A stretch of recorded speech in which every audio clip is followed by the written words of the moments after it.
Welcome to the Market Mentors podcast, Scott. Thanks for having me. Here we go. We're going to get some mentorship rolling.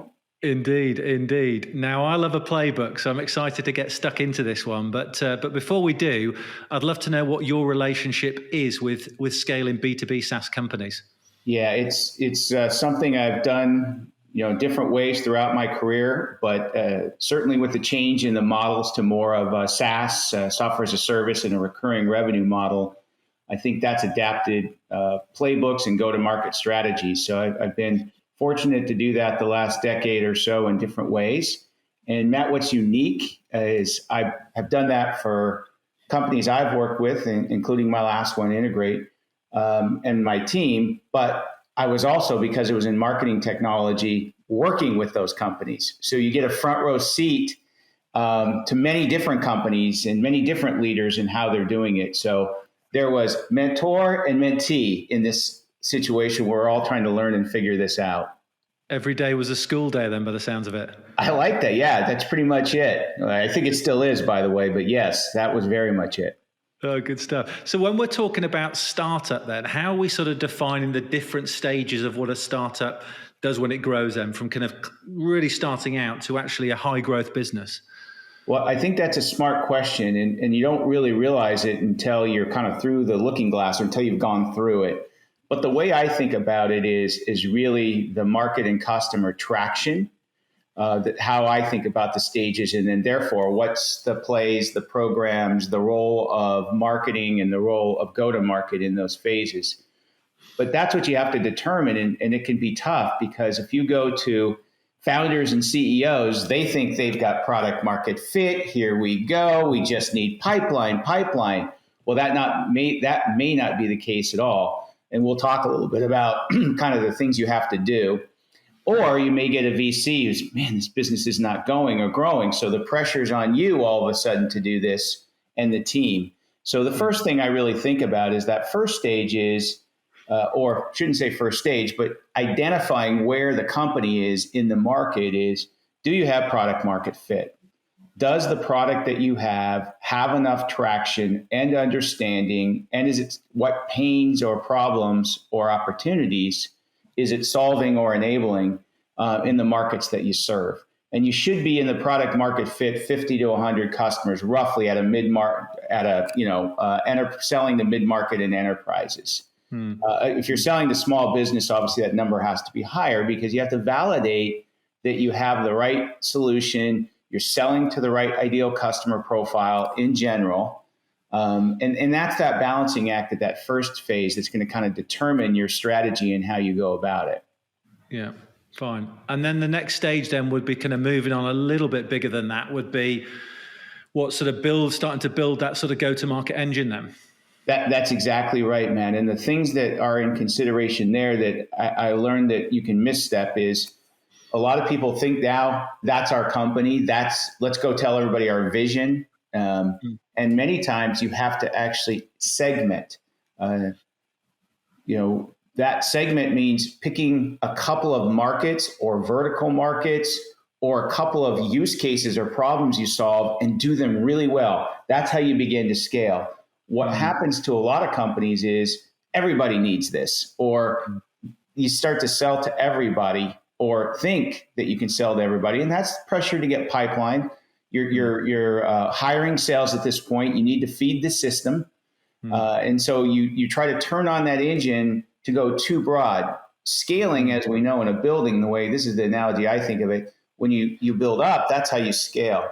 What can happen at this phase is you can actually push out, and you're scaling this way by adding salespeople, et cetera, but everybody's kind of chasing things. They're not going after a market that is more natural and defined.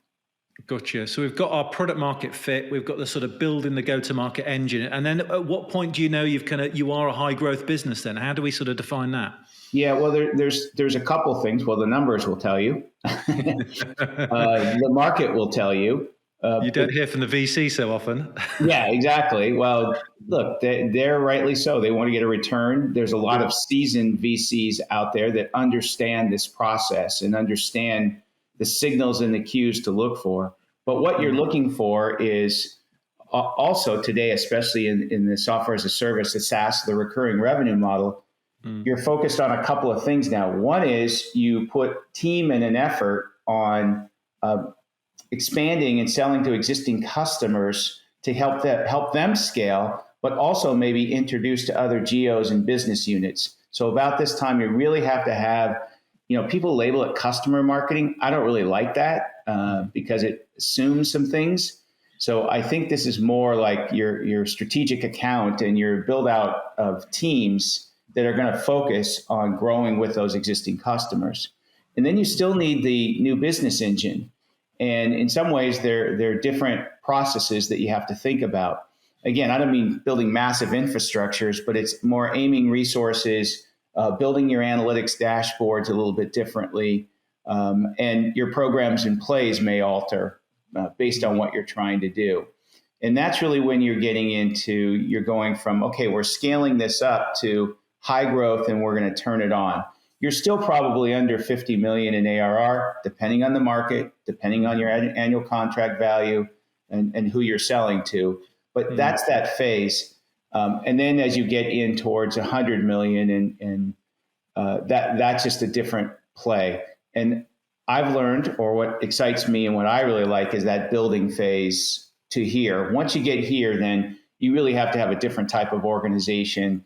Your tech stack and data model have to be at a different phase, et cetera. Yeah, well, I can imagine it's the same for lots of different roles, but you do tend to find marketeers suit particular stages. Some marketeers are quite happy going in as that sort of first marketeer into a business and really get into that second point that you talk about. And then it's for them, it's, hey, look, I've really enjoyed that. It's been exciting, but I'm actually moving on to the next project. So that kind of makes sense in terms of where you see yourself as well. In terms we're talking about SaaS then, and at a high level then, what do you think is different about marketing as a SaaS business then, perhaps compared to non-SaaS businesses? Well, two things. You have to earn their business usually every year or every couple of years because, it's not on premise to go old school where they buy a license or a software and you run it. It's in the cloud. It's an application in the way they're thinking about it. And you're constantly really showing and proving value. And that requires a different type of communications, a different type of how you support and enable your customers. And that's why I said you typically have a team of some form of customer success, et cetera. That's pretty well known. But I'll step back, Matt, just a little bit, just to maybe give some differences in how you go about that. In those earlier phases, the leadership team, my colleagues, VCs, CEOs, they would want to put in a playbook that says, here's how you build pipeline and demand. And a lot of it's lead based because, well, sometimes they don't really care how it's built, but that's what they want. They want outputs because you're hiring salespeople.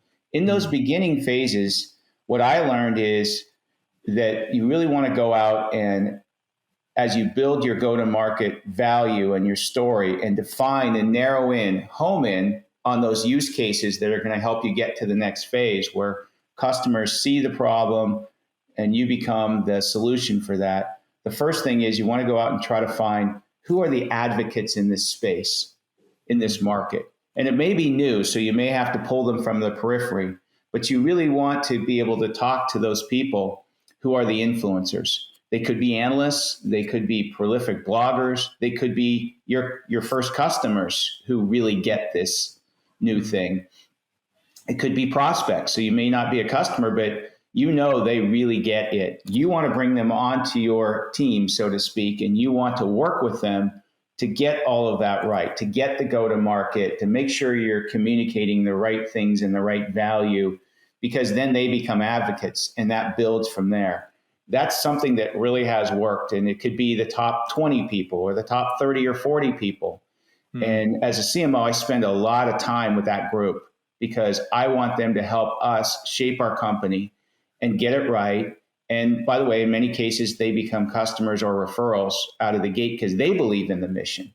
And that is very different than turning on a demand and a lead engine where that requires a larger team. It requires a lot more content. It requires a lot of things. Not that leads are wrong. You're still building that engine, but that engine isn't at the tip of what you're doing in your go-to-market.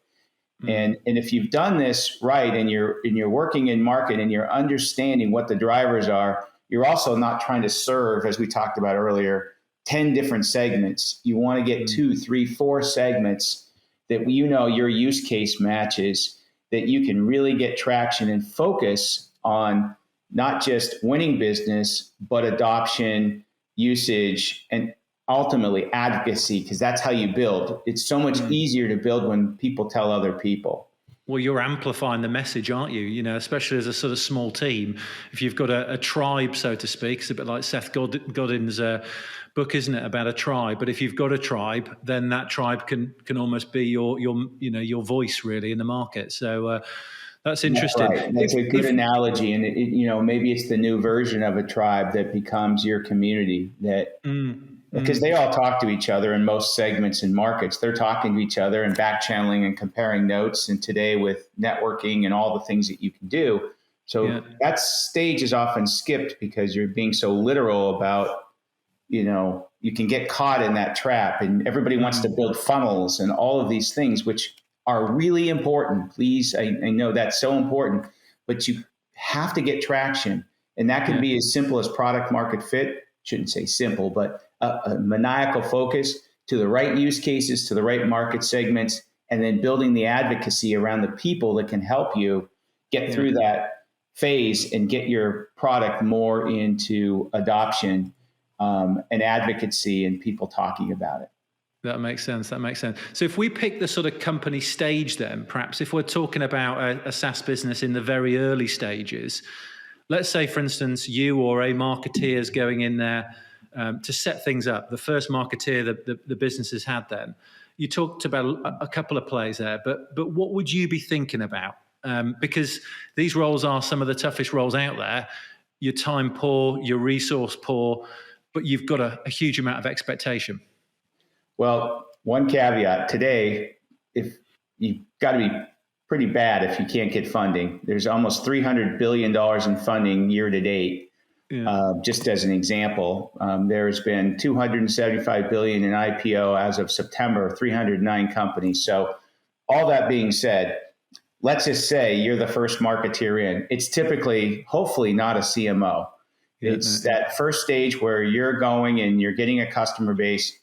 If I'm playing, I'm the executive or I'm an investor, I want a product marketeer, and I want someone who's more well-rounded in building out some fundamental marketing things. So it's typically maybe a team of 3 to 5 to get started, all depending. It may be that it already has some product market fit and it has enough money behind it. You may go to 8 to 10, but you're typically not bringing a CMO in at that stage. You're bringing in more hands-on with leadership so they can lead, but they're more hands-on. And product marketing is critical. Why? Those use cases.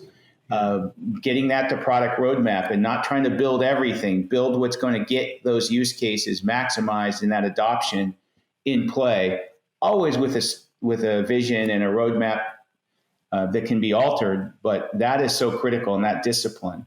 It's when you get that product market fit that's there, now you want to bring in, as you described, Matt, very well, I think that's when you want your more senior executive to come in for marketing, when you really need to build out the go-to-market engine, which requires many moving parts, including your story, including more of a content engine that can scale, including taking your tech stack and infrastructure to the next level, how you use data, hiring the organization that probably scales from 6 to 8 to 10 to more up into the 14 to 20, where you start to, we have dedicated web team, we have a dedicated corp comm team. So you can see those things happen to support this next level of growth and to accelerate what you've built in those first handful of years or earlier if you hit the slipstream, if the company takes off faster.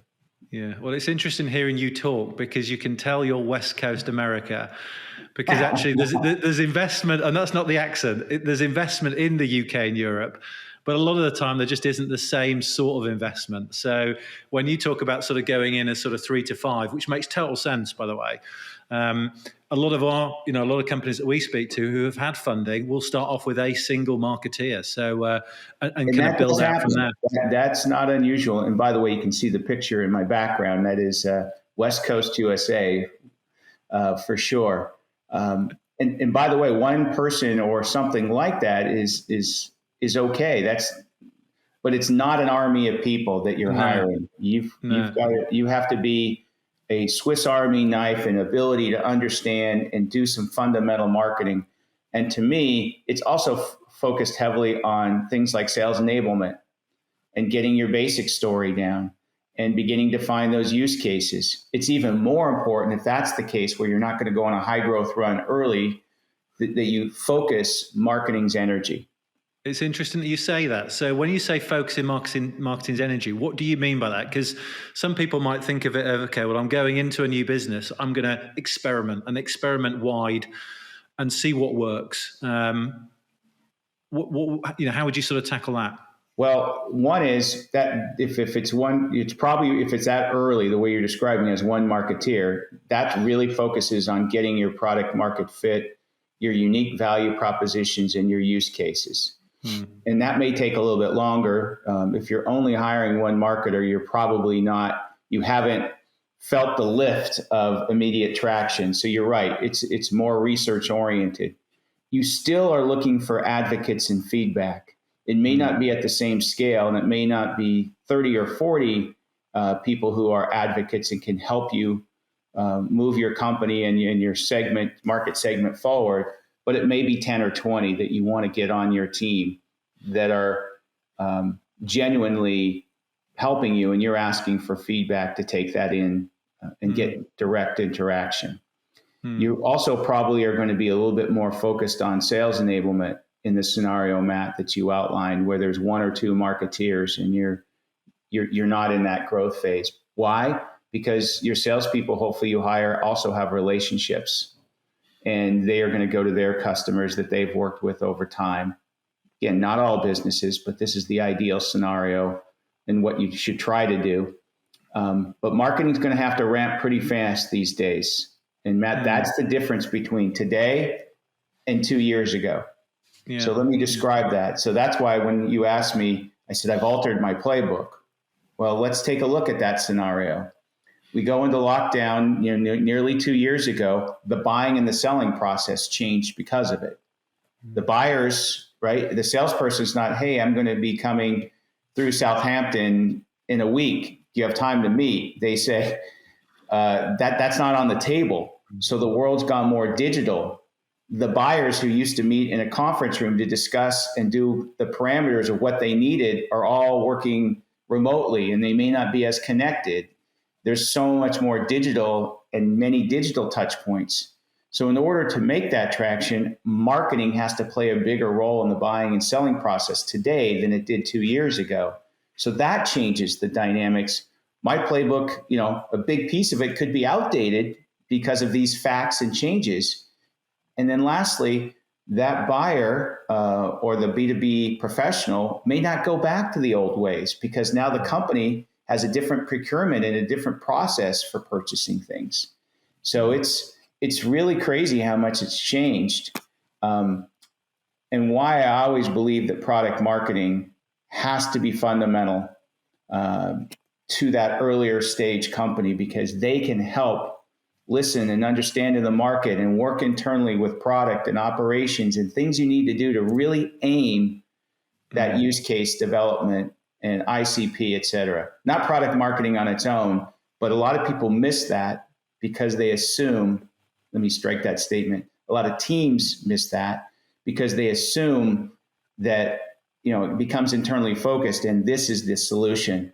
And it rarely ever is. You rarely get it right on your first or second or even third take. It's an evolutionary thing you build on. Yeah, I couldn't agree more. When senior leadership teams are trying to turn on the taps too much and really they haven't really figured out those fundamental bits that you would get if you've hired a product marketer. We talked obviously about product fit as being that kind of the stage when we go from sort of startup to a sort of, that mid growth stage. What is product fit to you? How do you tend to sort of define it in the sort of companies that you've worked for? You heard the phrase, you know it when you see it. I have. Or hear it, or to it. Yeah. So one of the things that you have to think about is your total available market. And your investors, rightly so, are asking all the time, how big is this market? How big's the prize? And what the art and science there is to define that early traction of, remember we talked about the market segments and the use cases. So you want to be able to show that and capture that total available market for the use cases and the market segments you're going to serve, with an eye towards what other applications that you can do. And so product market fit is when your sales cycles and your buying cycles start to go down. You can see it because I need that, I get it. So you're starting to get it. You're watching the adoption and usage of your actual solution, software, technology faster. So you see acceleration when you're getting product market fit. And the third sign is when you're getting that feedback, when you're getting more of those advocates in your community on board and your customers are starting to talk about, they're saying tangible things about your solution. It helped me solve X or Y. It really made a difference in A, B, or C. Those are signals that you're looking for in product market fit. Once you know that, then you can open the spigot, so to speak, and be more assertive and aggressive in going after those market segments. And that's where the more traditional, when we talk about demand gen marketing, starts to kick in.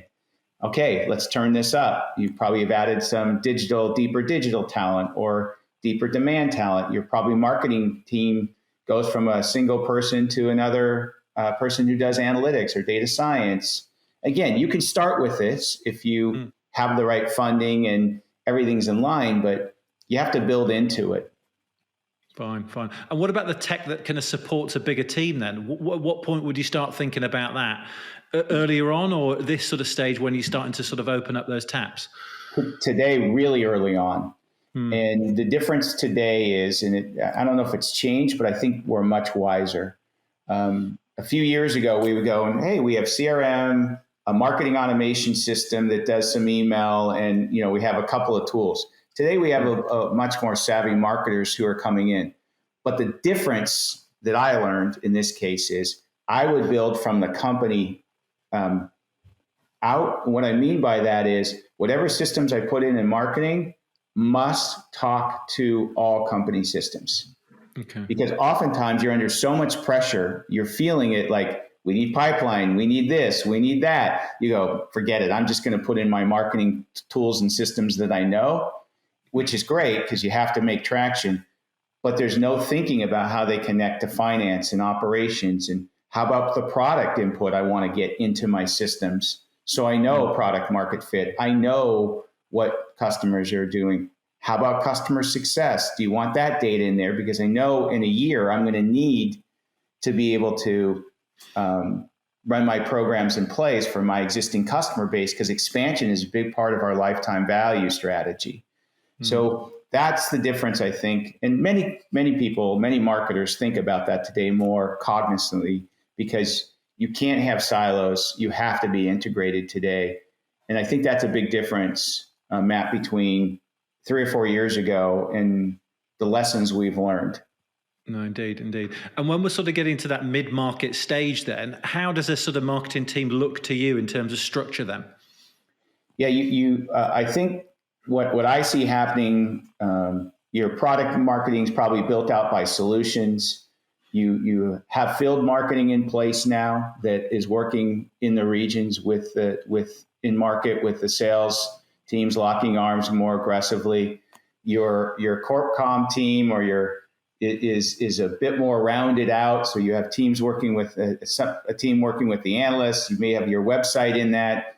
your digital team has deeper talent and more specialty. So there's maybe specialty that works on social, that works across search, that works across third-party paid media. You just start to see that it becomes more depth is brought to that team as you hit there. And there's no playbook for the exact rules on that. It's thinking that happens. I would say, though, that the difference, Matt, going back to your question, because there is a tech, you start to see things that are more account focused and more data rich a lot earlier today. Yeah. So there are tools that are maturing out there that you can bring in to help you really build your database, to really help you build your intelligence and signals. And man, today, what a difference. We can actually activate some of that.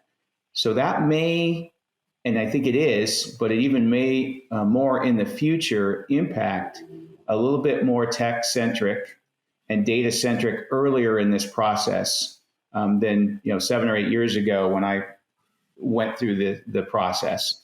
And that's because there's more predictive intent. There's things that can be used. And if you can do it, you're building really good habits out of the gate. But that's tough. That's a tough call because you have to have the right amount of funding and support and have locked arms with sales and finance and even the executive team to be able to do that. No, that makes sense. And you talked about obviously having product market fit. You're getting stuff back. Your sales cycles are faster. Deals are coming through. The pipeline's bigger. It all sounds too easy in a way, but that must be more challenging in certain aspects. What is some of the challenges of perhaps being a marketeer for that kind of business where you've already, where you hit that product market fit and, maybe the expectations are going even higher? What are some of the challenges there then? Well, talent and people is a huge one because everything's a priority because people are seeing it too. You're not the only one who's seeing it. You're seeing the traction and you probably are out for another round of funding of some level and the cash comes in. Well, when VC or cash comes in the door, guess what happens, Matt?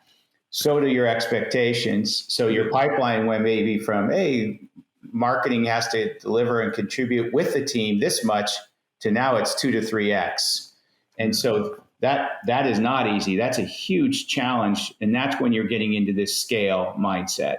And that's why you really have to have technology and a data strategy and a sales enablement strategy that's going to work. Your content engine, and I'm using content not generically, but you move from kind of, we're going to do campaigns to programs and plays. Programs are programmatically connected across sales, marketing, customer success. Plays are more automation. Things get activated and put into market. So your sophistication and we need it now. We need it now to your earlier point. And you have to build some of that out. So I think the smarter, if you've done this a few times, you're anticipating the next phase and you're, especially as the leader in marketing, you're laying the groundwork. It's coming. This is what we're going to need to do. When these things happen, we need to be prepared. Doesn't mean it's always perfect, but at least you have a little bit more foresight now in ability to do that. Because when you hit that slipstream, you thought you were in demand before. Your team is going to be really have a lot of pressure on it to build out to the next level. Yeah, makes sense. That makes sense. It's exciting when you talk about it. I'm reliving some of this. All my peers that I've watched go through this and do this really, really well. I'm literally reliving it as you bring it out and talk about that process. Yeah. Well, you talked earlier about hiring a CMO then. At what point would you say a business needs to hire a CMO? Because, we see certainly here some businesses that hire a CMO far too early. I agree with that. And there's no rule book. I want to be clear on that, it's robotic, that there's a trigger that happens. But the feeling is, I think when you really need a strong, full integrated go-to-market strategy, you have customers and traction, It may not be pure market fit, product market fit, or the team may think they have product market fit, but you need a CMO to make sure that they are the organizing mechanism to work with sales, to work with the executive team, to build out a cohesive go-to-market that maps to your product, that identifies your market segments, your ideal customer profiles, and today, ideal customer accounts. And that engine is in place. When you're starting to anticipate that, that's when you want to bring in a CMO and someone who can lead that effort and be more holistic and connect all of those individual pieces. Earlier, you're a marketeer, so you're really focused on really strong marketing functions, and it's typically demand and communications and sales enablement. So there's some product marketing in there, but you want to really be able to get that traction. And again, that is looking and seeing and feeling. A lot of CEOs, though, are pretty good at this, I would say, as a general rule. Yeah. And you talked a little bit about CEOs there, which is, sort of leading on to the next question a bit. But, that sort of relationship between the senior leadership team and marketing is ever so crucial these days. What sort of tips have you got for people who are perhaps having, landing into maybe their first CMO role or their first leadership role within the marketing team to make sure that's properly in place? You have to earn your seat at the table every day. I wouldn't take that role unless I had a seat at the table. I may fumble it once I get in there, but you have to have a seat at the table. Marketing, not just as a profession, but as a function of your company, because of that change in the buying, selling process and how noisy, crowded most markets are and how overwhelmed B2B professionals, buyers are, marketing is just a critical function. So one is the more cross-discipline that you can be, the better. So you don't have to do all the jobs necessarily. That's different between, Matt, what you described as the marketeer or two, right? But you have to understand the function of how to unleash product marketing, how to unleash and when to unleash corporate comm. How do you build a demand engine? Are you the demand engine or are you the revenue engine of a company? And so you have to understand those things. You have to really have trusted, open relationships, authentic relationships with the key stakeholders in the company. And you have to constantly be checking in and sharing what you're doing, how it all works together, sanity checking your strategy, et cetera. Those are such important. So you're more of a communicator and a collaborator when you're coming in at that phase. And here's the toughest part, Matt. And I don't know if we'll solve this in my career span, but marketing has a reputation that started 15, 20 years ago in my world, where it was, hey, they're the logo and they're the t-shirt and they do events. And we've made tremendous progress because of technology and data and digital and savviness, where marketing becomes more critical. But let's not fool each other. CEOs aren't necessarily comfortable, or CFOs, with marketing all the time because there's some soft stuff that has to happen. Yeah. You can't build a brand by, I sent 26,000 emails and this is what happened, or I put out an ad campaign, or I put out a demand campaign and here's how it all converted. That has to be part of the engine. But if the story isn't there, if the experience and brand isn't there, there are things you're going to have to do. And I will tell you, I would bet every time on big impact programs and plays over those individual tactics every time. Yeah. And that is something you have to see when you're in a leadership position, say a CMO, et cetera. Another piece, you really have to try to think programs, not campaigns. You have to think that we're going to make a play in this market and make that play happen across the whole buyer's journey and with sales and customer success. So it becomes much, I'll say strategic, but strategic in the sense that you're thinking market and company wide. That makes sense. I mean, I hear stories that there are still so many companies that are focused on, MQL, MQL, MQL, rather than actually the bigger picture of, what is the pipeline like, and ultimately what sales is marketing driving. And brand, it's interesting that you talk about brand, because, to me, I'm seeing more noise about brand. You look at certain people being hired back into brand roles within, You're really using well-funded. dangerous words, Matt. You're using dangerous words. You may not get a seat at the table. No, you're actually so spot on in your the way you've described it. And brand should be part of everything, from your look and feel. One thing I would do differently that I fumbled, I think, at my last gig, is I waited too long for that enterprise look and feel.